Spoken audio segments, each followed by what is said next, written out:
Okay, welcome back to the channel. Apologies for my voice. I'm struggling with the cold after babysitting my niece. She looks innocent enough here, but apparently her day job is brewing bioweapons at daycare. In any case, this video marks the official start of my Swimbait Fluke experiment, and furthering my goal to mold our favorite flatfish into a subspecies of freshwater bass. But first, some quick housekeeping. Dirty Jersey blades are back in stock, and I had to make a modification to these blades. Namely, I was forced to increase by half a size the split ring. Everything else is staying exactly the same. The problem is the powder paint used in the chartreuse blades is rather thick, and I can't install the original tiny split rings without deforming many of them. And most of you won't notice any difference. Functionally, there is no difference whatsoever, but my goal is always to keep the hardware on these blades as compact as possible. So if I come up with a better solution, I'll update you guys here. But for now, the DJBs are back in stock, as are the Max blades and the OG silver spinner blades. Okay, back to fishing.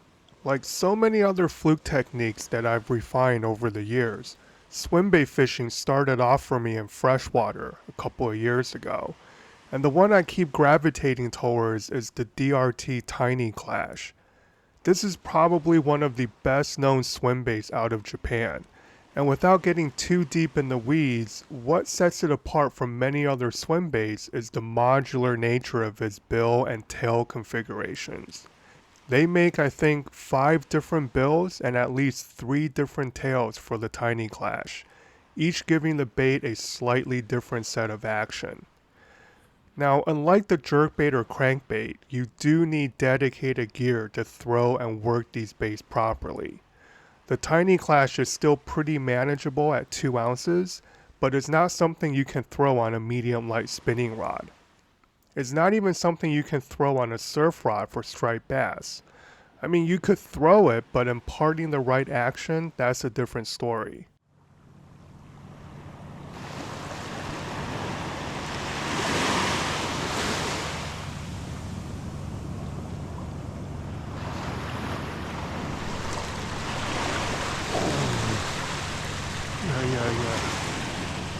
Yeah.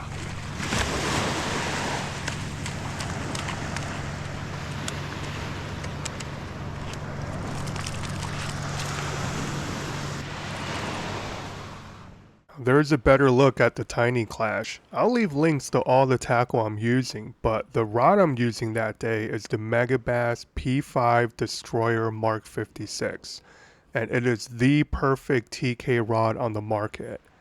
I have a full review of the Mark 56 on the channel, you guys can check that out. The reel is the previous generation Tatula 150, and I'm running PE2 YGK to a 16-pound Sunline Sniper leader.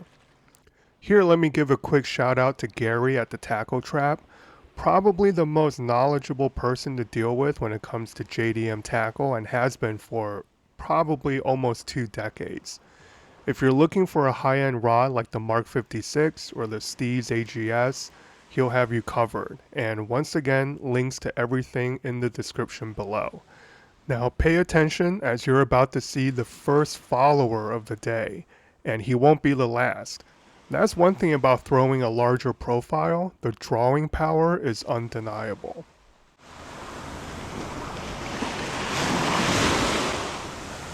Oh. So yeah, this is sort of a feature when throwing swim baits, is that even fish that are not in the mood to feed can't help but do a swim by and show themselves. Okay, another experiment, the Depths Evoke 4.0, which is a giant square bill crankbait. Since I brought out the gear anyway, I might as well rotate through a few of the larger baits I own. This thing is just over 2 ounces and it dives to over 12 feet, which is too deep for the water I'm fishing here.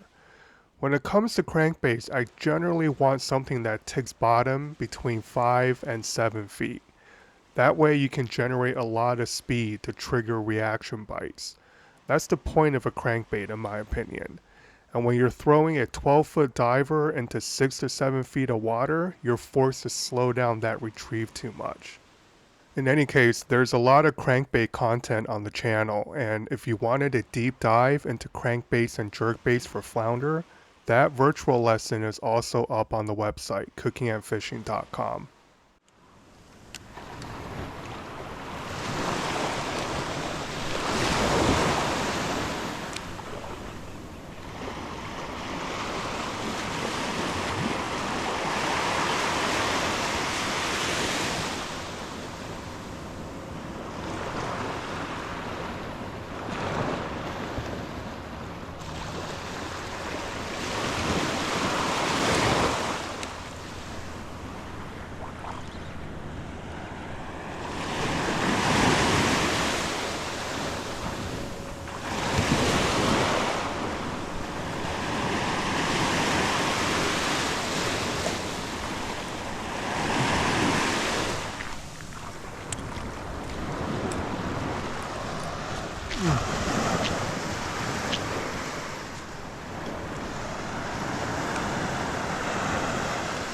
Oh, come on.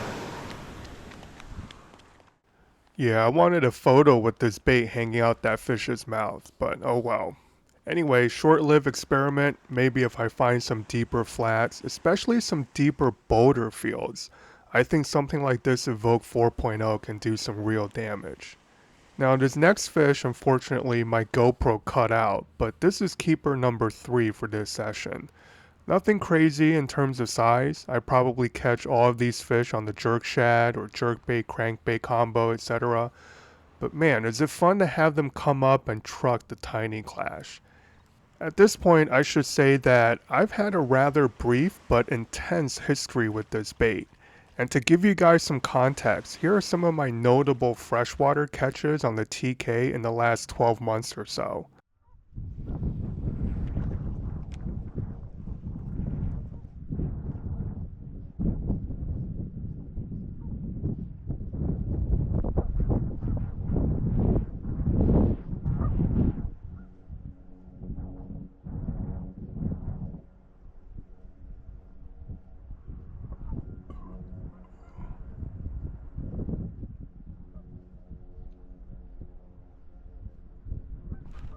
Oh, fuck.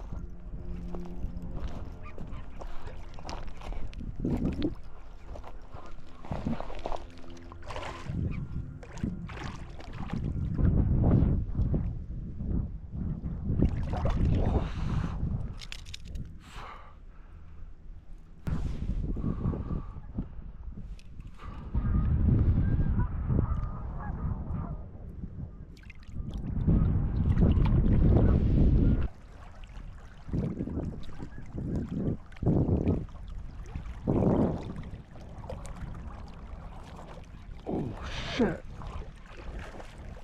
Holy shit. No, no, no.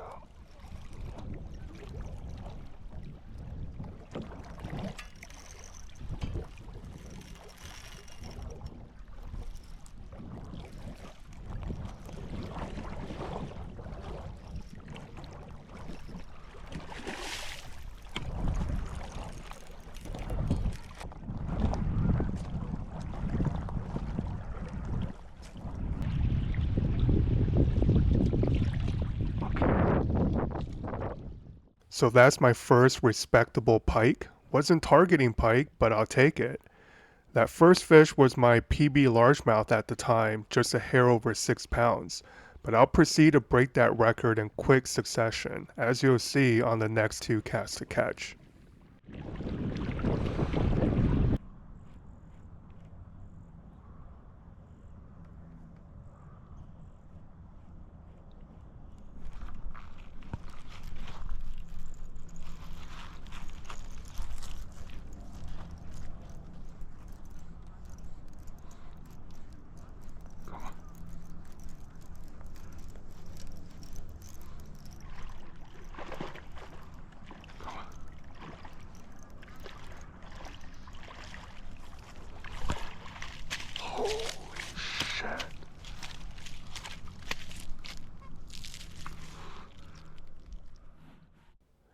So that particular TK in its jaws is a special run color, and the following trip I lost it to a giant pickerel. In any case, this fish went 7.25 pounds on the boga, just a behemoth of a bass that I never thought I'd see in this part of the country. But the next fish, well, you'll see my brain explode when I got her into the kayak.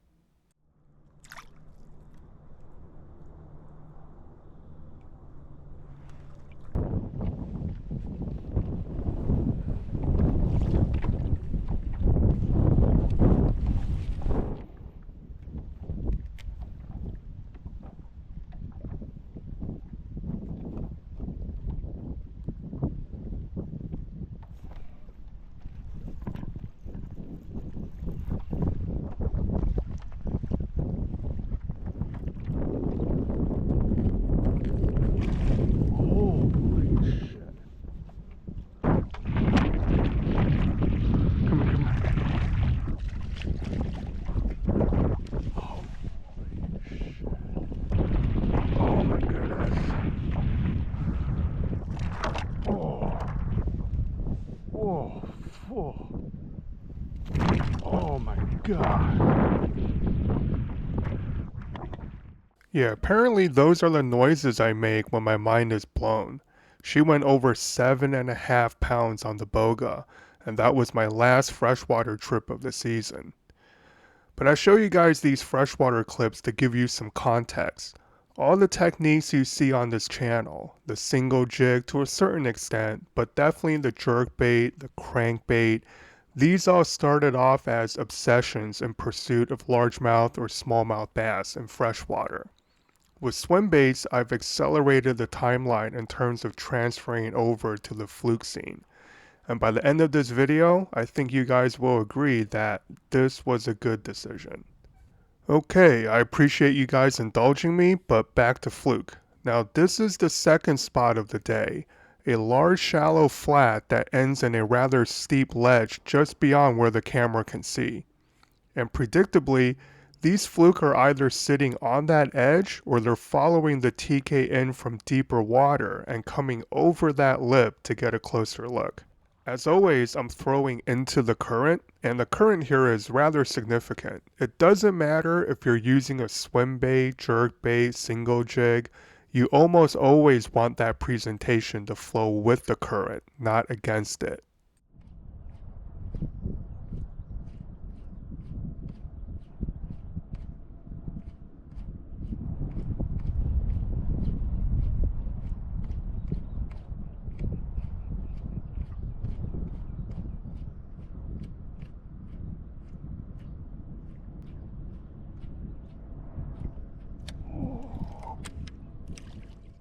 Yeah, there's follower number 2 for the day. Ooh, that fish saw me and I ran out of room, but if that were a bass, I would try to figure 8 or 8 trap on the surface. I can't see a fluke going for that trick, but this next follower might have gone for it. Check out this shit.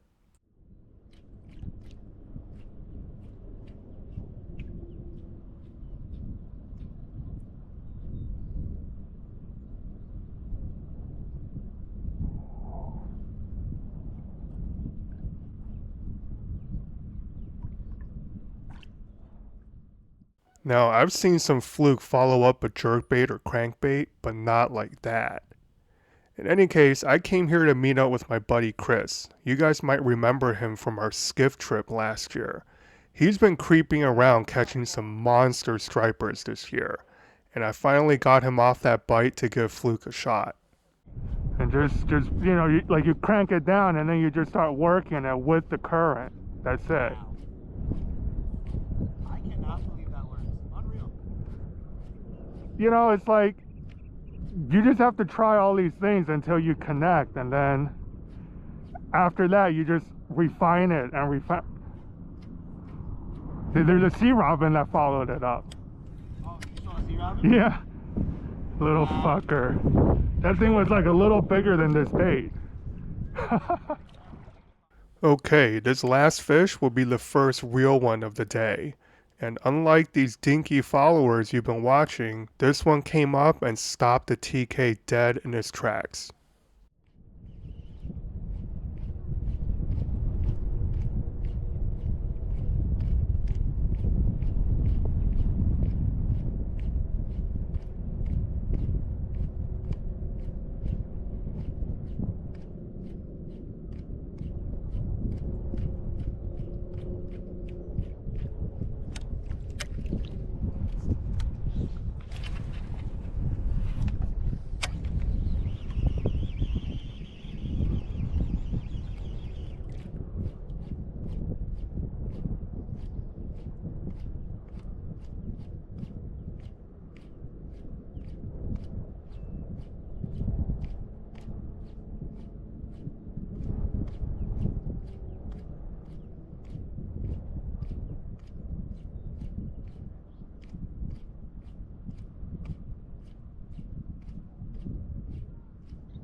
Yeah, that was a long way in, and this fish tried every trick in the Fluke playbook to shake off.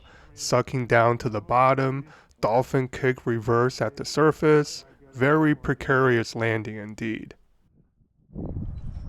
Yeah, you're right, 23. Look at the color on this. There's got to be rock out there.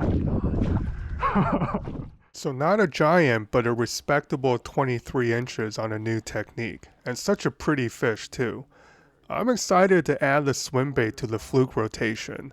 I'll be experimenting with other swimbaits aside from the Tiny Klash, but I expect the TK to be a mainstay just because of its tremendous versatility. Okay, I hope you guys found that entertaining. More to come, tight lines, and I'll catch you guys on the next one.